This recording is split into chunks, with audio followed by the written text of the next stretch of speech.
আসসালামু আলাইকুম রহমতুল্লাহি ওয়া বারাকাতুহু। সম্মানিত দর্শক, প্রধানমন্ত্রী তারেক রহমান সাহেবের ভারত সফর নিয়ে ভারত বাংলাদেশের সম্পর্ক ক্রমশ জটিল হয়ে পড়েছে। তিনি দিল্লি যাবেন কি যাবেন না, তার যাওয়া উচিত কি উচিত নয়, এটি নিয়ে দলের মধ্যে অর্থাৎ বিএনপির মধ্যে দ্বিধা বিভক্তি রয়েছে। যারা সোশ্যাল ইনফ্লুয়েন্সার রয়েছেন প্রায় সবাই তারেক রহমান সাহেব যেন দিল্লিতে না যান, এবং তিনি দিল্লিতে গেলে নানা রকম দুর্ঘটনা ঘটবে, নানা রকম বিপত্তি ঘটবে, এটা তার জন্য ভালো হবে না। এই ধরনের নানা রকম প্রচার এবং প্রোপাগান্ডা দেশে এবং দেশের বাইরে থেকে চালানো হচ্ছে। অন্যদিকে ভারতের সঙ্গে এই মুহূর্তে আসলে বিএনপি কি সম্পর্কটা করতে চাচ্ছে, সেটি কি দেশের স্বার্থ কতটুকু, দলের স্বার্থ, বিএনপির যে ব্যক্তিগত দলের স্বার্থ কতটুকু, এবং তারেক রহমান সাহেবের যে ডিজায়ার, উইল ফোর্স, সেটা কতটুকু, এটা আমরা বুঝতে পারছি না। যে দুটো বিষয় এই মুহূর্তে সামনে আনা হচ্ছে, একটা হলো শেখ হাসিনার প্রত্যার্পণ বা শেখ হাসিনাকে বাংলাদেশের নিকট হস্তান্তর করা, আরেকটি হলো উসমান হাদির যারা হত্যাকারী তাদেরকে বাংলাদেশের হাতে ফেরত দেওয়া। এ দুটো বিষয় মূলত জামাত এবং এনসিপির দাবি এবং প্রোপাগান্ডা।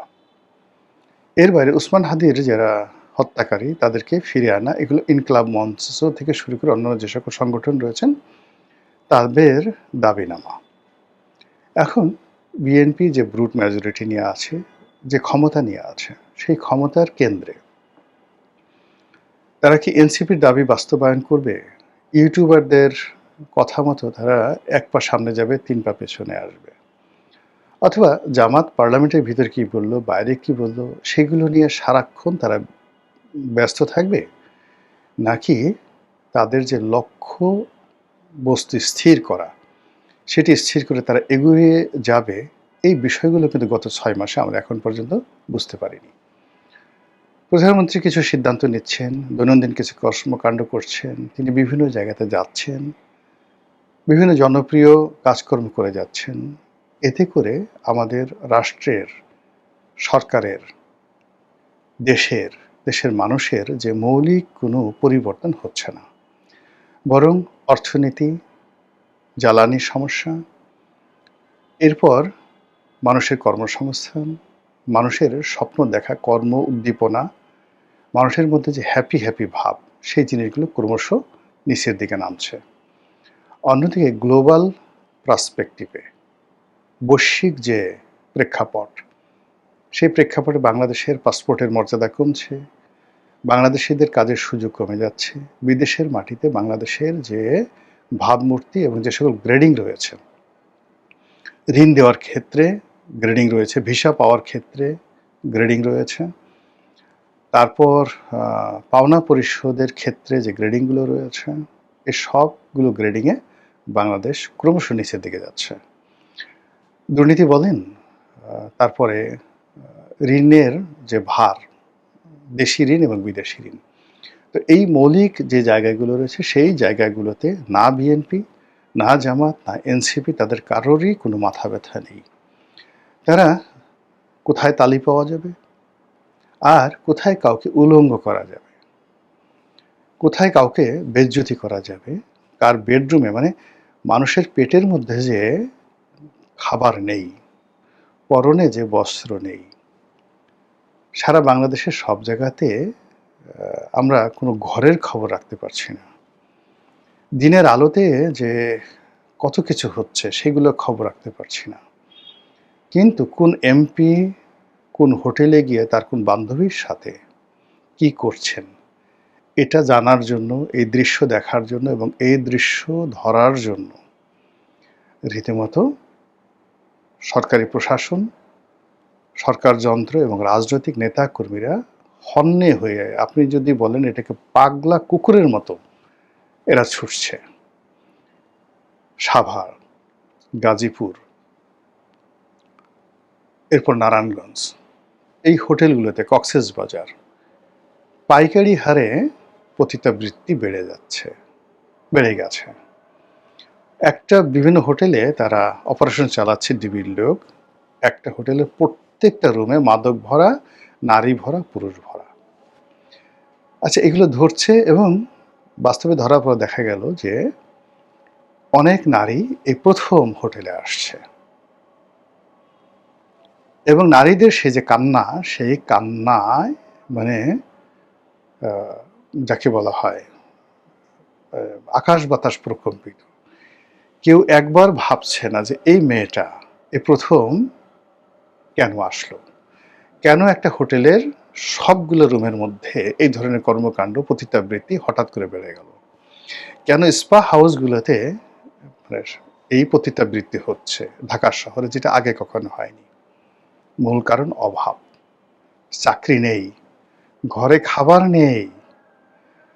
নারী ঘরে যে শিশুটা রেখে আসছে তার দুধ নেই, ফলে সে দেহ বিক্রি করে তাকে তার সন্তানের ক্ষুদ্রবৃত্তি তাকে পূর্ণ করতে হচ্ছে। স্বামী অসুস্থ, হাসপাতালে ক্যান্সার রোগের চিকিৎসা, গত মাসে চাকরি হারিয়েছে, চাকরি হারানোর পর সে স্ট্রোক করেছে, ঘরে খাবার নেই। এই নারী দেহ বিক্রি করার জন্য রাস্তায় বের হয়েছে। খুঁজে গিয়ে দেখেন, প্রত্যেকটা পতিতালয়ের ইতিহাস গিয়ে দেখেন, কেউ ঢং করে সং করে এই অপকর্ম করতে আসে না। ২ নম্বর হলো যে সমস্ত ছেলেরা এখানে যাচ্ছে, এই যৌনতার জন্য যাচ্ছে, তারা স্বাভাবিক অবস্থায় কেউ যৌনতাতে যায় না। ফ্রাস্ট্রেশন, বাড়ির টাকা চুরি করে ঘরের অশান্তি দূর করার জন্য এই পাল্লা দিয়ে একটা তরুণ সম্প্রদায়, বিপদগামী একটা শ্রেণী, মানে একটা সমাজে যখন সবচেয়ে পচন শুরু হয়ে যায়, অভাব শুরু হয়ে যায়, তখন সেখানে পতিতাবৃত্তি শুরু হয়ে যায়। আপনারা হযরত আইয়ুব আলাইহিস সালামের কাহিনী জানেন না? যে তার স্ত্রী বনের ধারে তার মানে মানে ঘা হয়ে গেছে সারা শরীরে, গ্রামবাসী তাড়িয়ে দিয়েছে, তার স্ত্রীকে কেউ কাজ দেয় না, না খেয়ে আছে, স্ত্রীও না খাওয়া, স্বামী তো না খাওয়া। সাহায্য চাইতে গেছে, এক ভদ্রলোক বলল তোমাকে দেহ দান করতে হবে। তো বললো যে আমি এটা পারবো না, আমার স্বামীর অনুমতি ছাড়া পারবো না। তো বললো তোমার স্বামীর অনুমতি নিয়ে আসো, আমি এছাড়া দেব না। নবীর স্ত্রী, এটা কি আপনারা জানেন না? এই যে এই জিনিসগুলো যে হচ্ছে বাংলাদেশে, সেই ব্যাপারে বিএনপিপন্থী বুদ্ধিজীবী, সামরিক বিশেষজ্ঞ, তারা কিভাবে ভারতের 7 সিস্টার দখল করবে, কিভাবে তারা বাংলাদেশকে সিঙ্গাপুর নয় সরাসরি আমেরিকা বানিয়ে ফেলবে, এই চিন্তা করছে। অন্যদিকে গার্মেন্টস ফ্যাক্টরি থেকে গত 6 মাসে যে অন্ততপক্ষে 10 লাখ লোক কর্ম হারিয়েছে, তার মধ্যে 8 লাখ মহিলা। সাভারে গিয়ে দেখেন কান্নার রোল, প্রত্যেকটা বাড়ি ঘরে মহিলারা ঘুরতেছে বুয়া হওয়ার জন্য। মা থাকে, মেয়ে থাকে, একটা পরিবারের 4জন 5জন কাজ করে পাগলের মতো ঘুরতেছে এবং ডেইলি একটা বাসায় ঘর ঠর ঝাড়ু দিয়ে 100 টাকা 200 টাকা পায়। সেই 100 টাকা 200 টাকা দিয়ে কোনো মতে বাড়ি ভাড়া দিতে পারছে না, খালি একটা পাউরুটি চা খাইয়ে অনেক মহিলারা সাভারের রাস্তায় ঘুরতেছে। নারায়ণগঞ্জের একই অবস্থা, গাজীপুরে একই অবস্থা, শিল্পাঞ্চলের একই অবস্থা। এখন এই মহিলাগুলো যাদের ধরেন দেহ বিক্রি করার একটু সুযোগ আছে, সে 1 দিন 2 দিন 3 দিন কয়দিন না খেয়ে থাকবে বলেন? আপনি পারবেন? আপনিও তো পারবেন না, ছেলেরাও পারবে না। পেটের ক্ষুধার কাছে কোনো কিছু থাকে না। এই ক্ষুধার যন্ত্রণায় যে হোটেলগুলো ভরে গেছে, এটা অনুভব না করে পুলিশের কর্মকর্তা, স্থানীয় মাস্তান, রাজনৈতিক কর্মীরা ওখানে ঝাঁপিয়ে পড়তেছে। তারা এই মেয়ের উলঙ্গপনা দেখবে, এই মেয়ের মুখের ছবি তুলবে, তাকে মারধর করবে, তার কাছ থেকে, ছেলের কাছ থেকে ওই শেষ সম্বলটুকু যারা ওখানে কাস্টমার খরিদ্দার হিসেবে গেছে তাদের কাছ থেকে টাকা আদায় করবে। এটা ব্যবসা চলে পুরো ইন্টারনেটে, ডেইলি কোটি কোটি ভিউ হচ্ছে। একইভাবে কোন জামাত নেতা কোন লোকের বাসায় গেল, এটা বিএনপি লোক প্রচার করতেছে। বিএনপির কোন লোক গিয়া কোন বাসায় গিয়া যুবদল ছাত্রদলের ছেলে এইভাবে যৌনতা করতে গিয়ে ধরা পড়লো। মানে আমাদের দেশে যেখানে এরকম মেজর সমস্যা, সেই সমস্যাগুলো যেখানে রাষ্ট্র, সরকার প্রধান স্ট্রিক্টলি সেই বিষয়গুলো নিয়ে থাকবে, সেই মৌলিক বিষয়গুলো বাদ দিয়ে যখনই 99.99% মানুষ এই ধরনের বিষয়গুলো নিয়ে জড়িত হয়ে যায়, তখন সেখানে দুর্ভিক্ষ ছাড়া সরকার পরিবর্তন ছাড়া, জনযুদ্ধ ছাড়া, একটা সিরিয়া হওয়া ছাড়া, একটি ইরাক হওয়া ছাড়া, একটি লিবিয়া হওয়া ছাড়া সেখানে আর অন্য কোনো উপায় থাকে না। যেটা বলছিলাম, ভারতের তারেক রহমান সাহেবের যাওয়া। এখন এই যাওয়া নিয়ে সরকারের পক্ষ থেকে কোনো কনক্রিট সিদ্ধান্ত নেই যে ইয়েস উই মাস্ট গো, আমরা যাব। যে যাই বলুক না কেন আমাদের যাওয়া দরকার। আমাদের গঙ্গার পানি দরকার, আমাদের ডিজেল দরকার, আমাদের বিদ্যুৎ দরকার, আদানি থেকে বিদ্যুৎ দরকার, আরও বিদ্যুৎ দরকার, আমাদের ডিজেল দরকার, গঙ্গার পানি দরকার, এবং এই মুহূর্তে ভারতের লোন দরকার, সব কিছু দরকার। অন্য কোনো দেশ আমাদেরকে এই মুহূর্তে দেবে না, আমরা যাবো সেখানে। কে কী বললো না বললো সেটা পরের ব্যাপার। অথবা আমরা যাব না, আমরা যাব না, আমরা দেখব ডক্টর মোহাম্মদ ইউনূসের মতো আমরা দেখব, দেখি কি হয়, মরে যাব, না খেয়ে মরবো, ঘাস খেয়ে মরবো, তবু আমরা ভারত যাব না। সরকার কথা বলছে না, সরকার কথা বলছে না। কথা না বলে তারা একটার পর একটা যে সিদ্ধান্ত নিচ্ছে বা চুপ থাকছে বা যা কিছু করছে, এতে করে দেশের সমস্যা বাড়ছে এবং সরকার ক্রমশ আন্তর্জাতিক অঙ্গনে অবিশ্বস্ত হয়ে পড়ছে। ভারতের সাথে বাংলাদেশের এই যে আনপ্রেডিক্টেবল যে সিদ্ধান্তগুলো, সেই সিদ্ধান্ত চীন কি দেখছে না, সৌদি আরব কি দেখছে না? তখন তারা বলবে, আরে তোমরা ওদের সাথে যে কাজ করেছো আমাদের সাথে তো ঠিক সেম কাজটি করতে পারো। কাজেই সরকার কিন্তু একটা সময় তার বিশ্বাসযোগ্যতা হারিয়ে ফেলবে। আজকে এই ভিডিওটা করেছি 17 তারিখে,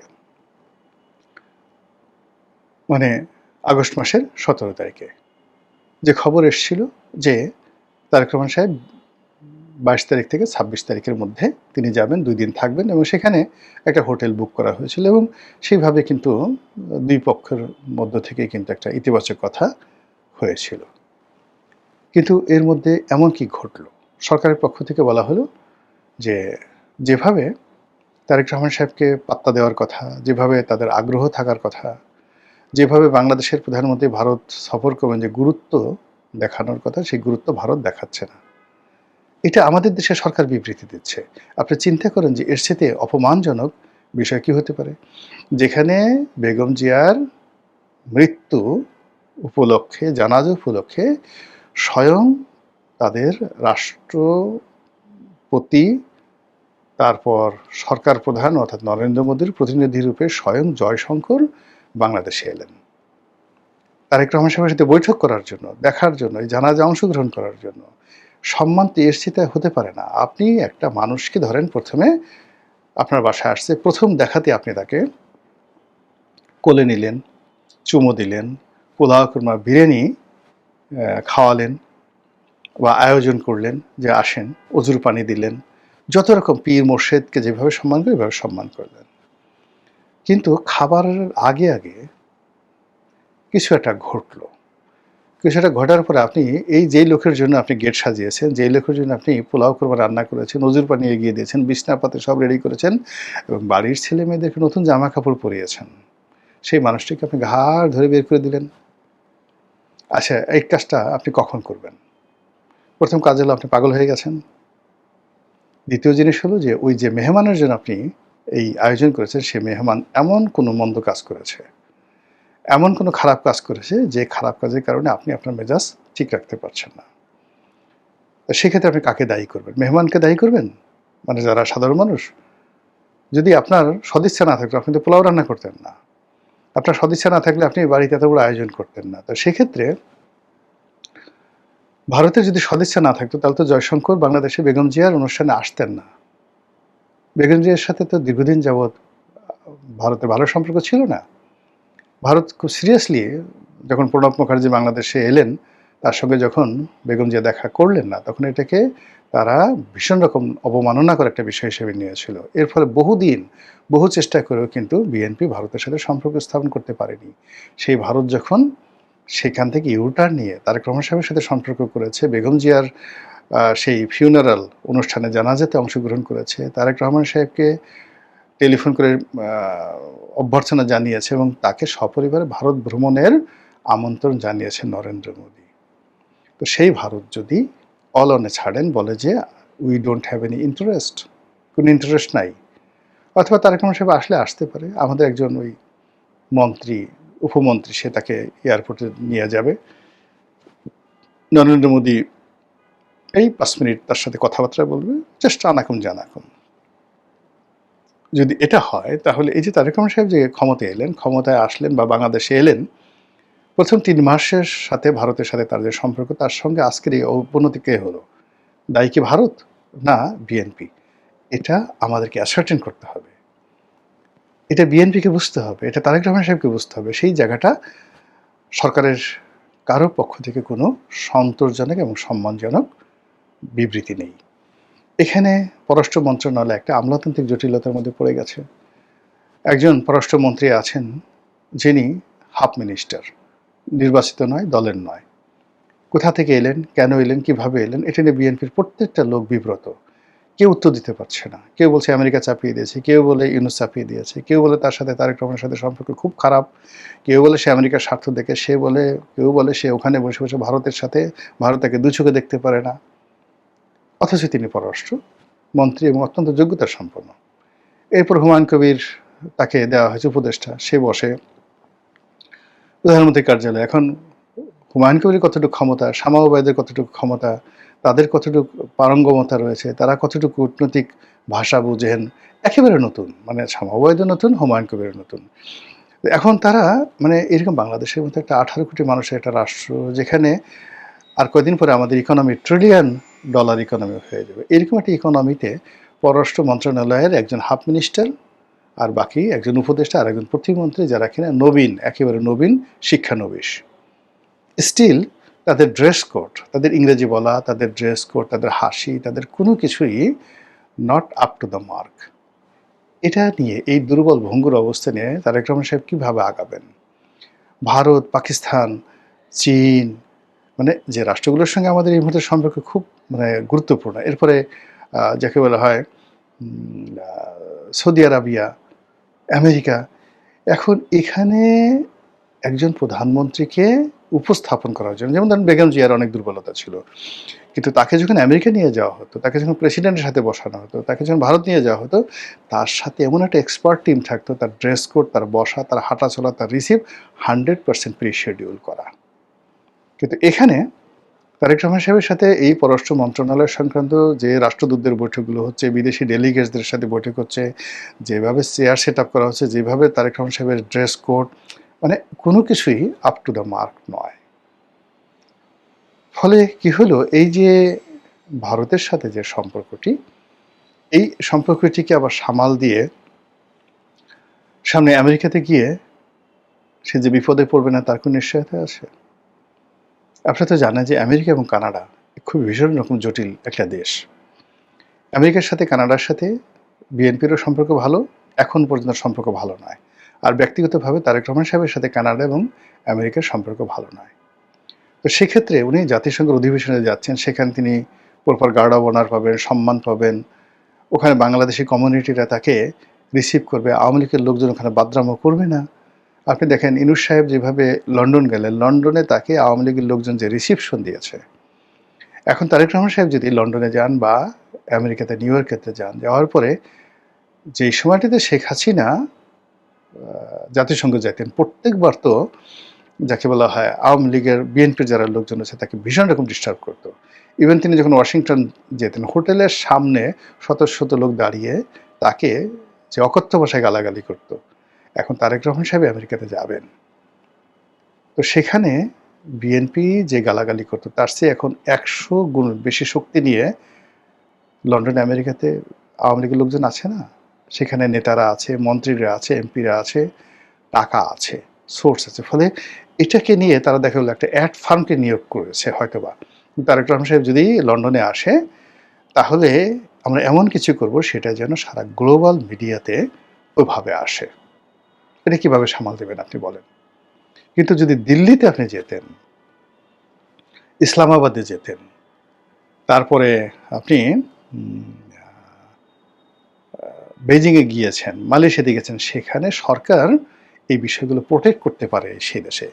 দিল্লিতে সেখানে একটা টু শব্দ আওয়ামী লীগের লোকজন করতে পারতো না, কিন্তু নিউ ইয়র্কে করতে পারবে, লন্ডনে করতে পারবে, প্যারিসে করতে পারবে, সুইজারল্যান্ডে করতে পারবে, এনি ইউরোপিয়ান কান্ট্রিতে করতে পারবে, ডিউ টু এটা তাদের একটা ডেমোক্রেটিক রাইট। তো তো সেই জায়গাগুলোতে তারেক রহমান সাহেবকে নেওয়ার চেষ্টা করা হচ্ছে। আর যে জায়গাগুলোতে তার সম্মান এবং মর্যাদা বৃদ্ধি পেত, সেই জায়গাগুলোতে একটার পর একটা প্রবলেম তৈরি করা হচ্ছে। কেমন যাচ্ছে সরকারের পররাষ্ট্রনীতি? কেমন হচ্ছে এই ঘটনা? এবং এই ঘটনার পেছনে কি দিল্লি দায়ী না বাংলাদেশ দায়ী? না এখানে আমেরিকা পেছন দিক থেকে গুটি চালছে? তাদের মার্কিন ডিপ স্টেটে নতুন কোনো সিদ্ধান্ত নিচ্ছে কিনা, এটা খুব দ্রুতই আপনারা জানতে পারবেন। মহান আল্লাহ আমাদের সবাইকে হেদায়েত দান করুন এবং হেফাজত করুন। আসসালামু আলাইকুম ওয়া রাহমাতুল্লাহি ওয়া বারাকাতুহু।